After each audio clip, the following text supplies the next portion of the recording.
Thanks so much for joining us. Just thanks so much, guys, for joining us for this press conference.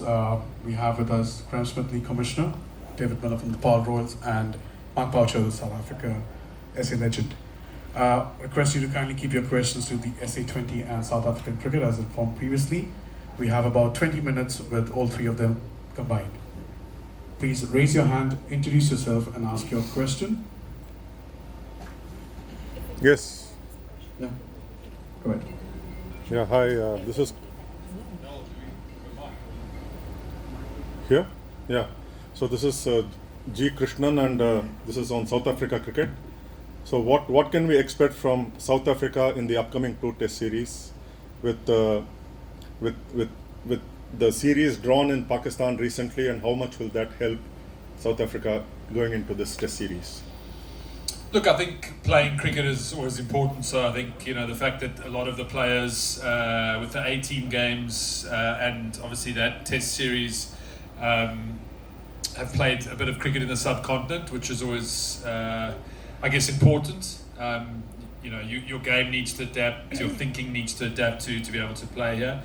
I'm hoping that with the first test in Kolkata, it's generally quite a good place to bat. You get good value for runs. And it's a stadium that especially if it's full, will really make the South Africans motivated to do well in. I think it's crucial on these type of tours that you start well. If you get behind the game in the subcontinent, it's very difficult to fight your way back. So I think it's important that they start well, and the batters in particular, I think, are going to really have to step up. I think South Africa arrive here with a decent bowling attack, especially in the spin department. I think Maharaj and Harmer can definitely do damage. They can control the game, and they have the ability to turn the ball, which is, so wicket-taking options with spin, and then, to see how a Rabada and the likes handle reverse swing. We saw Dale Steyn in my time do extremely well with reverse swing, but I think there's good spin options for Temba to use as well. And one more, if I can. One question, please. Sorry. We'll go to Vijay Tagore. Hi Graeme, this is Vijay. So the one word you said about SA20 in that other interview, vibrant, which is quite appropriate. I thought, I was there. But my question is, you have played IPL and you also commentated, and now you are the policy maker of SA20. So one element of SA20 that IPL can do with better, and one element of IPL that SA20 can do better. Look, it's very difficult to say what IPL can do better when you've built a league and a platform when you are one of the biggest sporting leagues in the world. It's definitely something that other leagues look up to and want to emulate. I think for us, one thing that we would like to build is, in South Africa, is the heroes. I think in India you've got, so many incredible heroes that have built the game, and that's obviously through the fans' support for those heroes. And something we're working on hard in South Africa is to, bring the new generation after the Fafs and, Miller's still playing and so on, that, the next tier of guys start to really resonate with fans in South Africa and in India and around the world. And that comes with performance, but then, the marketing around it, the sort of broadcaster marketing around it, I think is something that we certainly can learn from IPL. I think the thing for us now is where we are in South African cricket, like we haven't done the impact player yet, because we for us, developing all-rounders is slightly more important. So we're still a young league, only 3 years old, and in time we'll start looking to see how we can grow like IPL has. Yeah, actually, I was supporting, say, impact player maybe you can take, and IPL maybe can take wild card. The wild card, yeah. True. The wild card has been great for us. I think that the thing about IPL's got a clean window. I think what we're starting to see in IPL now is your trades. Your trades are starting to look like the very interesting part of where IPL's developed to. I think those are going to be the big stories going into the next season of IPL. For us, impact player, for us, generally makes the game 12 on 12. Yes, it does introduce another local player into the playing lineup, but where South African cricket is in a very much a developmental phase still, we trying, Indian cricket with the amount of talent that you've generated over the last 10 years. Look at your national team. You could probably put out 2 or 3 different, national teams. Where I feel South African cricket is, it still needs that competition. It still needs to develop players. It still needs to develop all-rounders so that we can see our national team start competing consistently again at that level. Question from Aditya. Hi, Aditya from the Hindustan Times. 3 seasons done, 4th to start pretty soon. SA20 has obviously kind of evolved in short 3 years span. What have been the biggest learnings, and based on that, are there any plans to expand the tournament as in more than 6 teams, maybe in the years to come?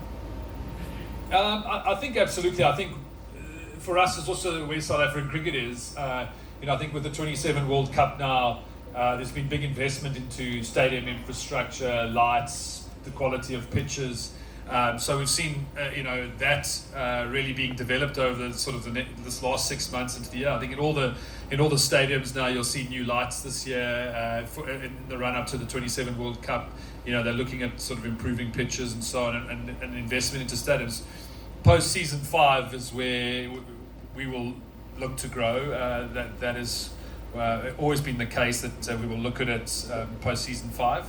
I think for us, there's a number of elements when you look to grow. Where do you grow? Do you grow in South Africa? Do you grow in Africa? And then also, you want to build up your player base. I think one thing that SA20 has got right is that the 6 teams have been equally competitive. Probably the amount of South African local players has been at a good standard.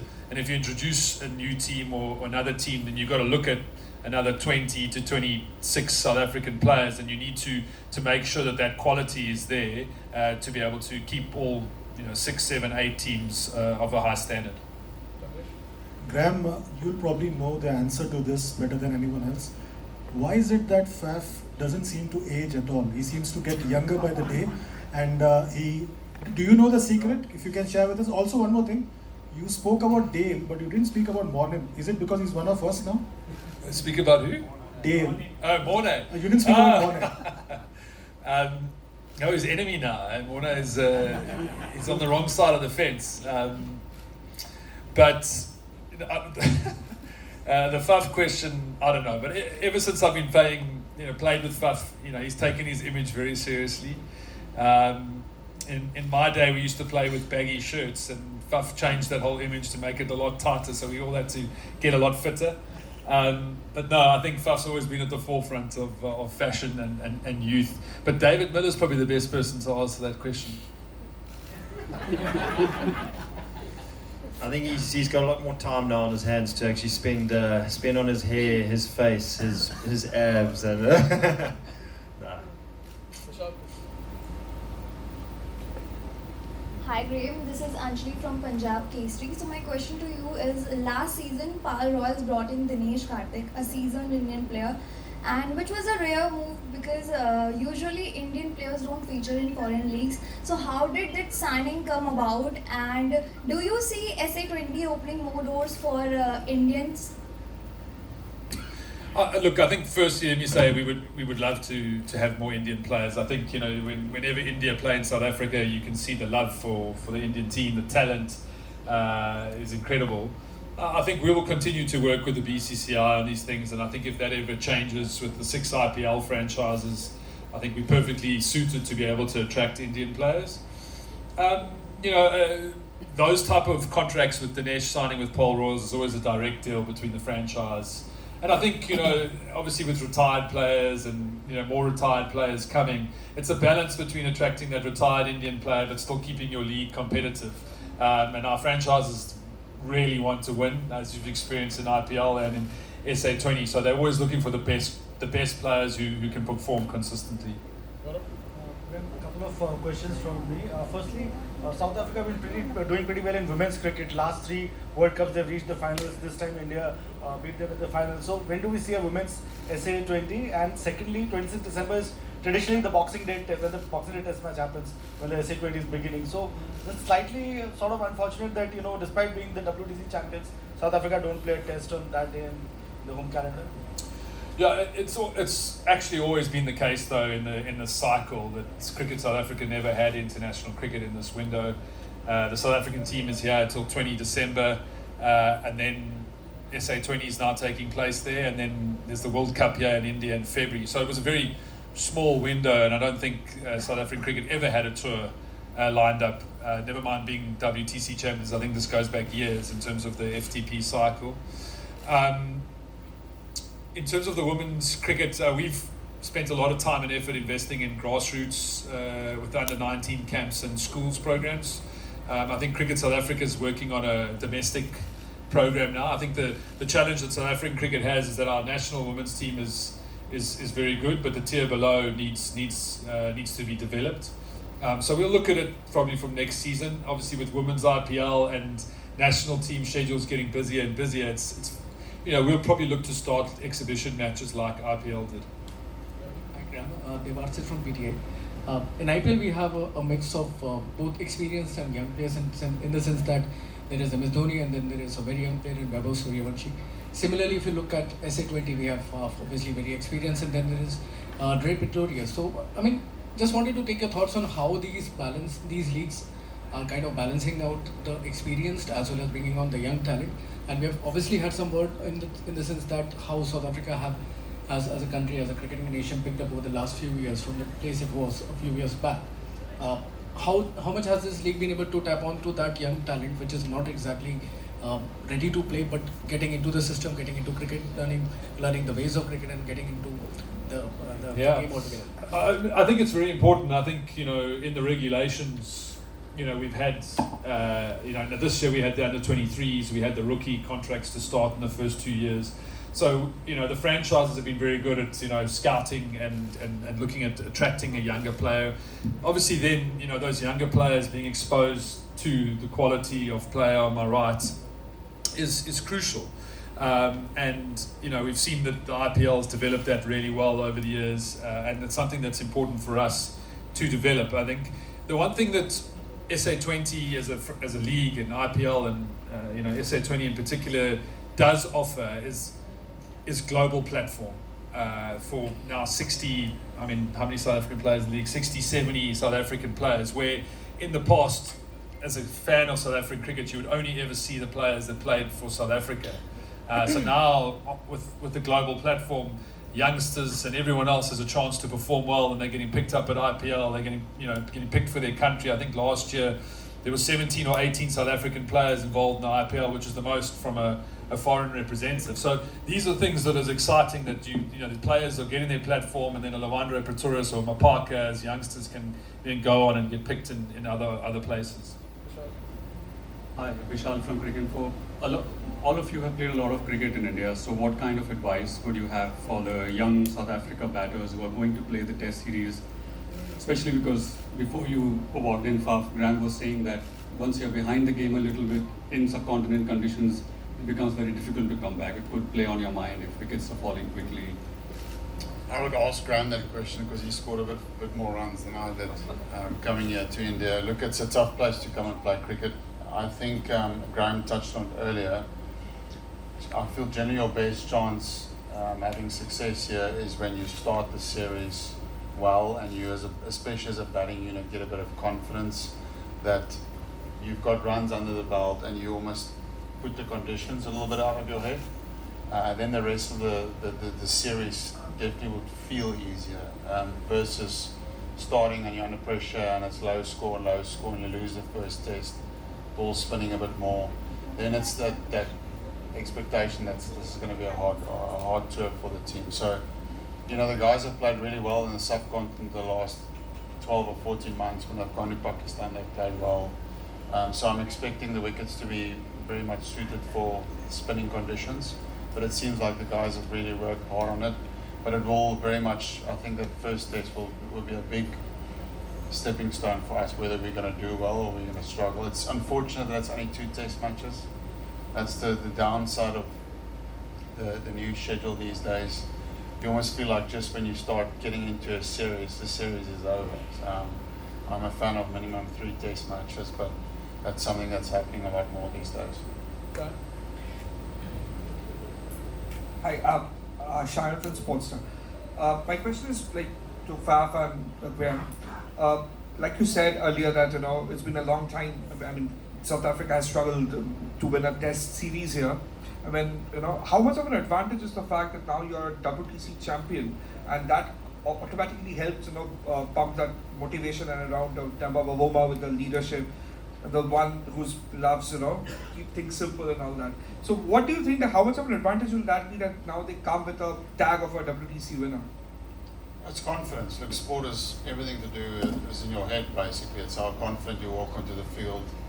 How are you confident you feel like you overcome any situation that you are confronted with. So South Africa would arrive in India with confidence. They'll arrive as a team that they feel they've played well, they're the number one Test team in the world. So that means a lot.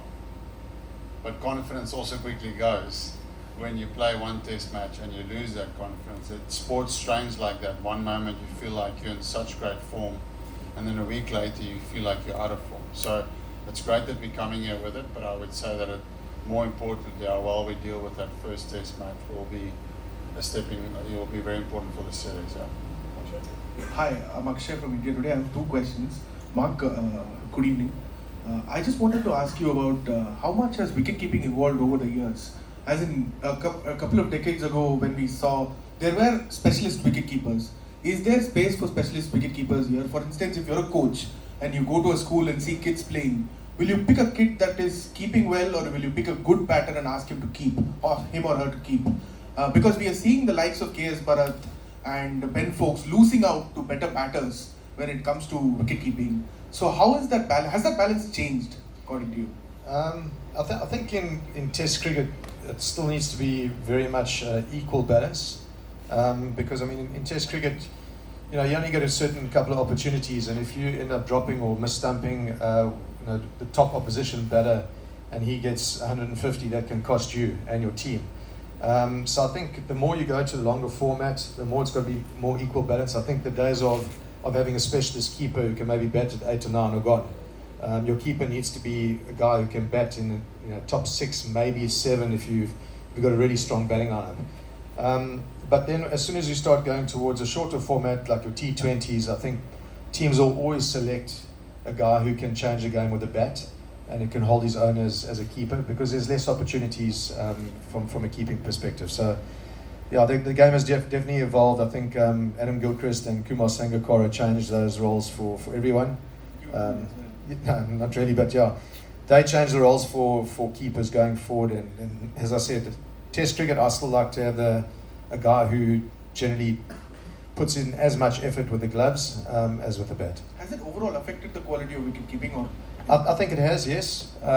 It's affected the quality in Test cricket, not really in T20 cricket. I think the guys train really hard in specifics. But for guys who are in the field for a long period of time, I think sometimes the concentration goes, as the game has evolved in T20 cricket, it's evolved in Test cricket. You very seldom see a game going 5 days now. So that last session is quite important as a keeper, which I don't think everyone really trains for. Just one to Faf. Faf, my question to you. We Indians, if we want to visualize two South Africans in Super Kings jersey, it has to be you and Imran. Could you please tell us about having him at the very end of the auction this time, and how are you looking forward to this upcoming season with him in the side? Imi is exceptional. He's one of those guys. I mean, I think he's the oldest cricketer that's like proper competitively still playing in all the formats. His passion for the game is infectious when you're around him. He loves it so much. So we're very grateful that he's with us again. I think in our heads we were expecting maybe someone else would go for him as well. So we're very lucky that we got him at that price. I still think he does exactly what he's been doing all the years. He's still putting in all the hard work, and he's a great human being. So yeah, happy to have him back. David, you have played a huge role as a finisher for South Africa, but now do you see yourself taking on a mentoring role for young batters like Christian Stubbs and Plessis? And Graeme, if you could just just tell us about how you feel about Plessis and his batting technique. Yeah, I think with being experienced, it moves pretty quickly. I feel I'm 36 now, and I feel like I just started the other day. So, pretty privileged to be in that position to kind of help out where I can. I think I've said to many people, for me, having that experience and giving back, I actually learn a lot from the younger guys now as well. So it's not necessarily one way. You know where the game is going. The younger guys, you can actually learn a lot as an experienced player from them. So it works both ways. That's how I see it.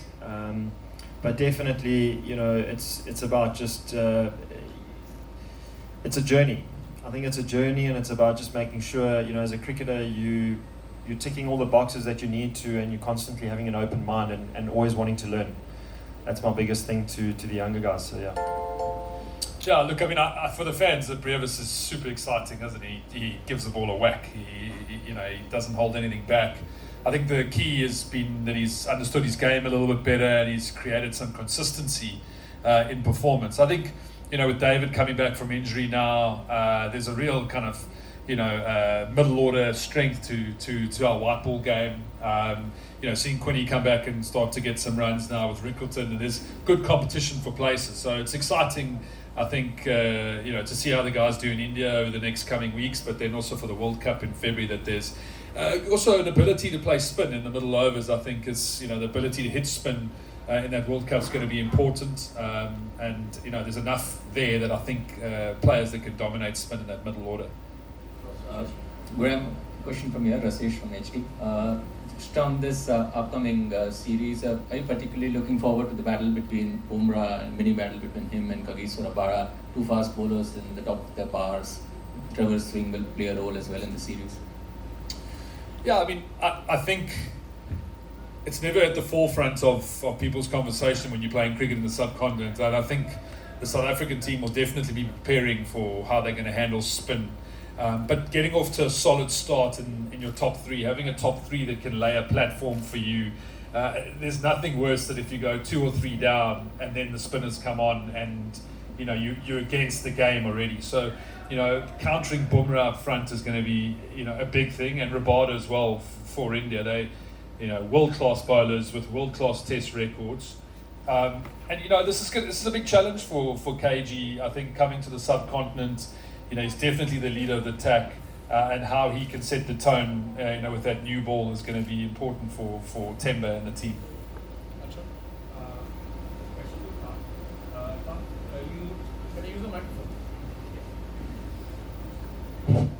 Hi, Faf. Good to see you. You took a break after the MLC to sort of recharge your batteries, and in the final game for the Super Kings, you said that I'm still fresh and still the hunger is there. So the question is on the fitness part and how you're treading along to the SA20. And the second one would be in the final game in the IPL, after the Delhi Capitals won their final game, the coach mentioned that they didn't have the starts they were looking for, and you were the first one to come forward and said that I apologize to the teammate. Where does that security come from for you as a player? Because the first thing, after the major league, I was playing with some discomfort in my groin for quite a while. I had it pretty much the whole IPL. I missed, I think, 6 games, which was, I think that was the unfortunate thing. I had a nice start to the IPL in terms of my own form, and then started getting the injury, and then it starts dealing with your body not feeling at its best, and then missing, and then you lose that momentum a little bit, and then didn't get the momentum back as well as I would have liked. So I finished it in Major League, and I was like, it's a good time for me to not go to the 100. I was supposed to go to the 100 and just spend some time to fix that. So I had an operation there, and also my other tennis elbow, and it's been 3.5 months now, and 100% ready to play again.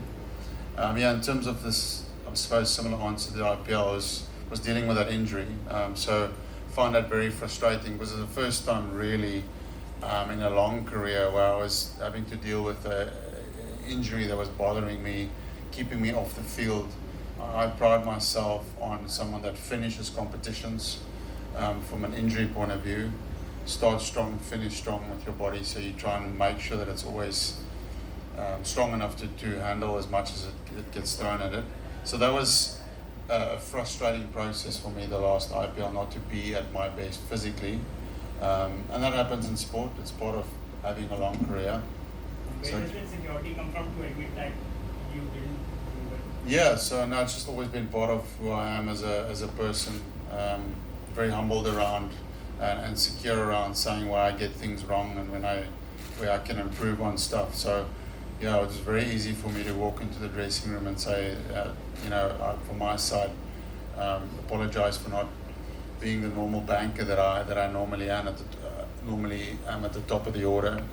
It's something I've prided myself in India in the IPL, having a real consistent record with that, and any team will tell you they're only as good as their starts. So yeah, I was the first guy to take that on board, and yeah, hopefully can improve on that. And one last. Take a last couple of questions. That's it. I have one question to Graeme and to Faf. Graeme, Simon Harmer has returned to international cricket after a long time. He's got a lot of county experience and he'll be playing in the test matches. How big a threat could he be for the Indian batters? Because this current lineup has just not played him at any point in time. And to Faf, South Africa have a lot of left-handers in Deserby, Rickleton, but Ashwin is not there, and you know him well because you've been teammates with him. How can South Africa use that to their advantage, knowing that there's one less threat and sort of they can pile on the scores if the wickets are good to bat on? Yeah, I mean, I think actually the Pakistan tour was a big one for Harmer. I think he's really done well at domestic level and county level, but when he's got his opportunities with South Africa, maybe because it's been a bit sporadic as well for him, he's almost struggled a little bit with the expectation and the step up. So I think, certainly bowling South Africa to victory and being successful, I think would give him the confidence. It's not often South African spinners have come to India and done well, but I think that Maharaj and Harmer have the ability to spin the ball and control the game, so I think that's exciting. It'll be interesting to see how Temba uses them, but I think it's good to have combinations for both left-hander and right-hander.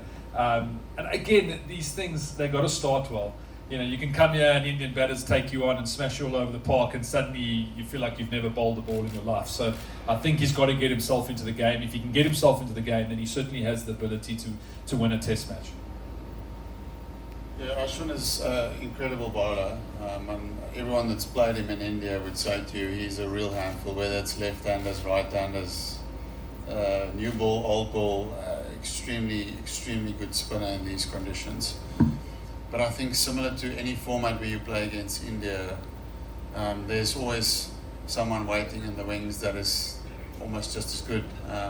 India is blessed with so many great cricketers in this country that always when you feel you play against India, you feel like they can, like Graeme said, put A, a B and a C team out and they will all be equally strong. So, Washington is just as good as the spinners. If I had to choose, I'd probably want to face Washington, but he's still so good that he will be effective.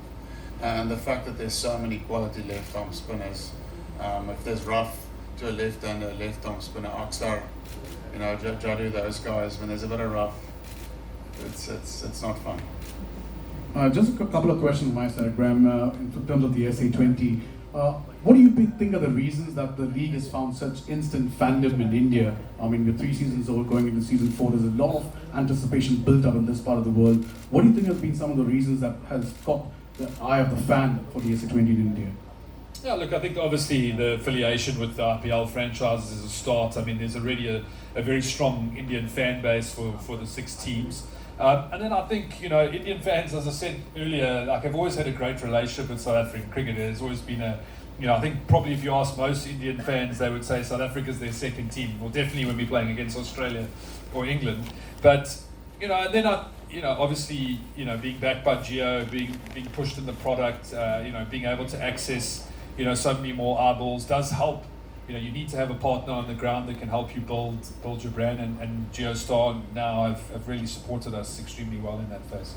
And then, David, in terms of from a player's perspective, if you look at the SA20 and you compare it to the leagues you played outside, what is so special about the SA20 that really appeals to the Indian and South African fan?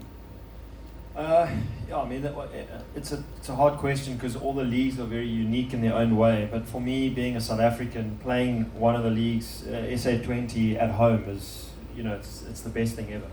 You travel around the world playing all these other leagues, but having one in back garden is, it doesn't beat. You can't beat it. Playing in front of your family, friends, fans in South Africa that have been supporting the Proteas for years and years. So it's really cool in that aspect. And then, as Graeme mentioned, there's that really good link between India and South Africa over the years, with cricket. So the Indians really enjoy South African cricket. So it's kind of that link. Yeah, and then Mark, if you could